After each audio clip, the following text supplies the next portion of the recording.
Hi everyone, welcome to week 15 of CVA Sociology. This week we're going to continue taking a look at the issue of social structure. So thus far we've looked at statuses and roles, we've looked at the types of society, particularly pre-industrial, industrial, and post-industrial types of societies.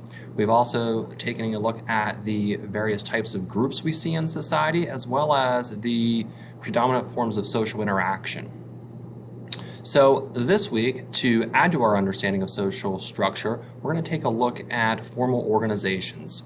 Now, we had a brief introduction to formal organizations last week. This week, we're going to zero in on a concept that's specifically known as McDonaldization.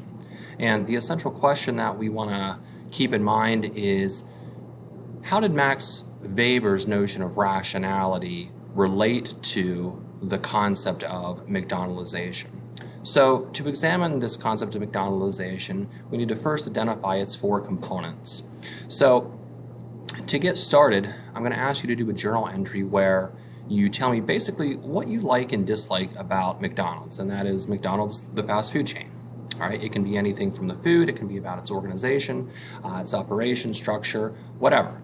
So please participate in that discussion post. Also, make note that I'm asking you to respond to two other people's posts in that discussion. From there, you'll move on to the next assignment, which will specifically be looking at the four components of McDonaldization. And I'm going to ask you to watch the presentation I have, and as you do so, you'll be toggling back and forth between the video presentation and the accompanying document that outlines these four components for you.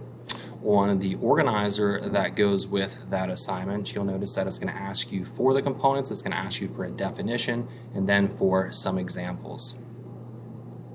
Afterwards, you're going to have an activity, it's an article in particular I'm going to ask you to read that continues with this issue of McDonaldization, and you'll note that it's starting to look at this concept outside of the fast food world, because when we do talk about McDonaldization, we're not specifically talking about a fast food phenomenon per se.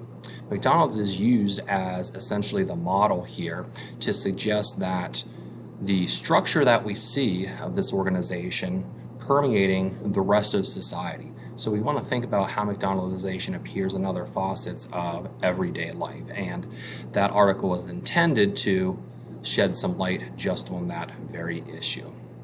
So once again, the focus is essentially formal organizations. Remember, formal organizations are part of what we call social structure. So best of luck to you this week. As always, if you have questions, be sure to email me and I will get back to you with some responses. All right, take care everyone. Talk to you later.